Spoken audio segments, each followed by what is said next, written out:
अस्सलाम वालेकुम class 9th और 10th के तमाम स्टूडेंट, हम उर्दू के स्टम के दूसरे सबक को पढ़ रहे हैं जो कि बूढ़ी काकी है। सिनफ के एतबार से एक अफसाना है। आपने सबक का बगौर मुताला कर लिया होगा। सबक में नहायत सखील अल्फाज भी कहीं इस्तेमाल किए गए हैं जो कि मुहावरात कहलाते हैं। इसलिए मायने आप देखकर अच्छी तरह से किताब की लुगत में से दीजिए और इस सबक को बगौर एक एक सतर का मुताला करें। कोई भी जुमले की वजाहत आपसे पूछ ली जाएगी कि इस जुमले में मुसन्निफ़ क्या कहना चाह रहा है। तो हम इसी तरह से जब हमने इसके मरकज़ी ख़्याल मुकम्मल कर लिया, मरकज़ी ख़्याल के बाद हम इसके सवाल जवाब भी कर चुके हैं। अब हम आते हैं इसकी फ़िक्रे की वजाहत पर। सबक शुरू ही किससे हुआ है कि बुढ़ापा बचपन का दौरे सानी हुआ करता है। इसकी साइड हेडिंग दीजिएगा हवाला। ये फ़िक्रा सबक बूढ़ी काकी से लिया गया है जो मशहूर अफसाना निगार मुंशी प्रेमचंद ने तहरीर किया। इसलिए ये सबक सिनफ के एतबार के लिहाज से एक अफसाना है। प्रेमचंद ने अदबी ज़िंदगी का आगाज़ 1901 से किया। इन्होंने मुख्तलिफ़ मज़ामीन, नावल और अफसाना निगारी में नाम पैदा किया। इन्होंने गरीबों के हालात व वाक़यात को अपने अफसानों का मौजू बनाया। इन्होंने 29 नावल भी तहरीर किए। इसके अलावा किताब में मुसन्निफ़ के हालात ज़िंदगी दिए गए जो आपने अच्छी तरह से तहरीर करने। उनकी किताबों की जो तसानीफ़ है उन्हें याद रखना है, क्योंकि कोई भी तसनीफ़ आपसे पूछ ली जाएगी कि ये किसकी तसनीफ़ है तहरीर करदा, तो आपको ऑब्जेक्टिव उसके लिहाज से तैयार करने हैं। फिर आते हैं साइड हेडिंग दीजिए सियाक़ व सबाक़। ये अफसाना गरीब घरानों के माहौल की अक्कासी कर रहा है जहाँ गुर्बत की वजह से लोग सीधी सादी ज़िंदगी बसर करने पर मजबूर होते हैं। बूढ़ी काकी नहायत ज़ईफ़, बीमार, लाचार है। इसका शौहर और औलाद मर चुकी है। इसने अपनी तमाम जायदाद अपने भतीजे बुदराम को दे दी है और वो बेबसी की ज़िंदगी बसर कर रही है। वजाहत। मुंशी प्रेमचंद ने अपने अफसानों में गरीबों को मौजू बनाया है। इस अफसाने में वो एक बुज़ुर्ग खातून बूढ़ी काकी की कहानी पेश कर रहे हैं। इस जुमले में इस बात की तरफ निशानदही कर रहे हैं कि बचपन गुजरने के बाद दोबारा आता है, इसलिए बुढ़ापा दरअसल बचपन का दूसरा दौर होता है। बूढ़ा भी बच्चों जैसी हरकतें करता है। बूढ़ी काकी इतनी ज़ईफ़ थी कि जायका महसूस कर सकती थी। जैसे बचपन में इंसान सिर्फ भूख व प्यास का मुतलाशी होता है और माँ इसकी हर फरमाइश पूरा करती है। बचपन में हम किसी काम काज के काबिल नहीं होते। हमारे सारे काम हमारे वालिदैन करते हैं। बिल्कुल इसी तरह बूढ़ी सिर्फ जायके की हिस्स को महसूस करती। वो सारा दिन ज़मीन पर पड़ी रहती, कमज़ोरी और बुढ़ापे की वजह से चल फिर भी नहीं सकती थी। बूढ़ी काकी बिल्कुल बच्चों की तरह ज़िद करती, छोटी छोटी चीज़ें खाने को दिल करता, ना मिलने पर बच्चों की तरह रोती। अलगर्ज़ इंसान बुढ़ापे में इसी दौर से गुज़रता है जो बचपन में गुजार चुका होता है। इस सबक को जिस तरह मुसन्निफ़ ने तहरीर किया है कि हमेशा जब हम अपनी वो तमाम तर ज़िंदगी गुजार चुके होते हैं जो हमारा बचपन है, बचपन के बाद हमने बड़ी ऐशो इशरत के साथ ज़िंदगी गुजारी होती है, लेकिन जब बुढ़ापा आता है तो बुढ़ापे में फिर इंसान उसी तरफ मोहताजी की तरफ लौट जाता है। तो इस सबक के हवाले से मुसन्निफ़ इस बात का दर्स भी दे रहे हैं कि हमें बुज़ुर्गों की किस तरह खिदमत करनी है, क्योंकि अगर हम अपने बुज़ुर्गों को एहतराम के साथ, उनकी खिदमत के साथ रखेंगे तो यकीनन जब हम इस दौर पे आएंगे तो हमारे साथ भी हमारी औलाद हमारे साथ अच्छा सलूक करेगी। ये सबक का इख्तिताम हो गया। अब सबक में हमें क़वाइद दी गई है।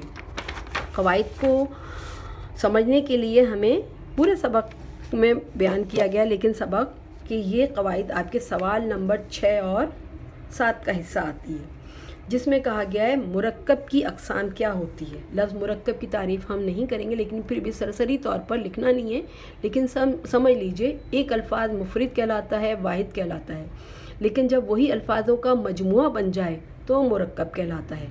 और जब जुमला हमारे पास बनकर आता है तो यकीनन वो अल्फाजों का एक मजमुआ होता है, जिसमें कभी बात वाज़े होती है, जिसमें बात वाज़े नहीं होती। इसी बिना पर मुरक्कब को 2 अक़साम में तब्दील किया गया है। मुरक्कब ताम, लफ्ज़ों के ऐसे मजमुए को जिसमें लफ्ज़ों के दरमियान ताल्लुक़ और लगाव पाया जाता है और जिसे पढ़कर मतलब समझ आ जाए, मुरक्कब ताम कहते हैं। जैसे अच्छे बच्चे हमेशा सच बोलते हैं। बुढ़ापा बचपन का दौरे सानी होता है। खाना तैयार होने में कितनी देर लगेगी।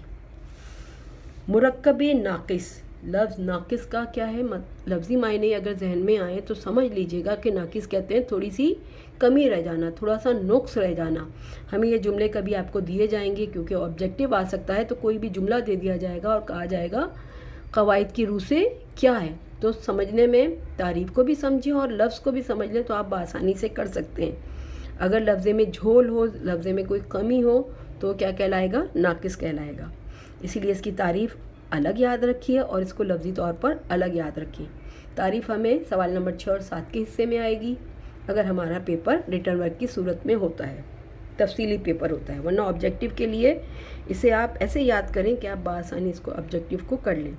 लफ्ज़ों के ऐसे मजमूए को जिनमें लफ्ज़ों के दरमियान ताल्लुक़ की अधूरी नामुकम्मल कैफियत है और जिसे पढ़कर मतलब समझ में ना आए, उसे मुरक्कबे नाकिस कहते हैं। जैसे लज्जत आमेज़ खुशबू, सब्ज़ बाग, लंबे चौड़े वादे, ये ऐसे अल्फाज हैं जो मुरक्कबे नाकिस में आते हैं। इसकी तारीफ़ भी आएगी। इनको अलग करके भी ऐसे जुमलों को याद रखिए कि हम जब आपको ऑब्जेक्टिव दें तो इसे बआसानी आप कर सकें। इसी सबक में जब हम सबक की तफसील भी मैं बता रही थी और पढ़ा रही थी तो हमने देखा था कि एक लफ्ज़ बार बार आ रहा है। कुछ लफ्ज़ इसमें ऐसे आ रहे हैं जैसे कढ़ा, कढ़ा के पास बैठी, तो कढ़ा। और जैसे एक लफ्ज़ था कि लाडली ने अपनी पिटारी में, पिटारी कोई ऐसी होती है जिसमें वो खिलौने रखती है जो छोटी सी हो। तो कुछ लफ्ज़ ऐसे होते हैं जो कि इसमें ज़ात की अक़साम में इसमें मुकब्बर और मुसग़्ग़र कहलाते हैं। उसकी तारीफ़ भी हमारे पास आती है, लफ्ज़ भी आते हैं, इसलिए दोनों तरीके से इसको याद रखिए। इसमें मुकब्बर, इसमें ज़ात की वो किस्म है जिसमें किसी चीज़ का बड़ा होना ज़ाहिर हो, जैसे कढ़ा, संदूक, पगड़, देग, कुल्हाड़ा, चिमटा, सैयारा। इसके मुतज़ाद होता है, इसके उलट होता है इसमें मुसग़्ग़र, क्योंकि मुसग़्ग़र के लफ्ज़ी मायने छोटा, इसीलिए इसमें ज़ात की वो किस्म है जिसमें किसी चीज़ का छोटा होना ज़ाहिर हो। जैसे पिटारी, बड़ा होगा तो पिटारा कहलाएगा, बड़ा सा, जिसमें हम दुनिया भर का सामान रख लें अपने घर का, और पिटारी छोटी सी होती है जिसमें हम अपनी चंद ज़रूरी चीज़ें रखते हैं। संदूकची, पगड़ी, कढ़ाई, चिमटी, सैयारचा, देगची, ये इसमें मुसग़्ग़र है। तो इसको तारीफ़ के तौर पे भी याद रखिए, एक एक लाइन की तारीफ़ है, और इसे आप लफ्ज़ी तौर पे भी याद रखें तो ये आपका दोनों तरीके से काम आपके साथ साथ चलेंगे। तारीफ़ भी याद रखिए, अगर पूछ ली जाए ऑब्जेक्टिव आ सकता है कि वो इसमें ज़ात की वो कौन सी किस्म है जो कि किसी के बड़ा होने को ज़ाहिर करे, तो आप कहेंगे मुकब्बर। और अगर कोई मुकब्बर दे दिया जाए तो पूछा जाएगा ये क़वाइद की रूह से क्या है। जैसे कढ़ा क़वाइद की रूह से क्या है, तो आप क्या लिखेंगे, कढ़ा क़वाइद की रूह से एक मुकब्बर है। इसी तरह से आपसे पूछ लिया जाए सबक में कि पिटारी क़वाइद की रूह से क्या है, एक मुसग़्ग़र है। तो इन तमाम चीज़ों को आपने अच्छी तरह याद भी करना है, अपनी नोट कॉपी पे भी लिखना है, क्योंकि दोनों तरीके से पेपर को कंटिन्यू करके लिखते जाइए। जब आप लिखेंगे तो आपका इमला भी दुरुस्त होगा, आपकी लिखाई भी दुरुस्त होगी, आपके जहन को भी जिला बख्शेगी कि हाँ आपने उर्दू में अपनी लिखाई को भी बेहतर किया और अपने अल्फाजों का ज़ख़ीरा भी अपने जहन में जमा किया। तो खुदा हाफिज़। क्लास 9th और 10th के स्टूडेंट अपना काम मुकम्मल करके स्कूल में जमा करवा दीजिए।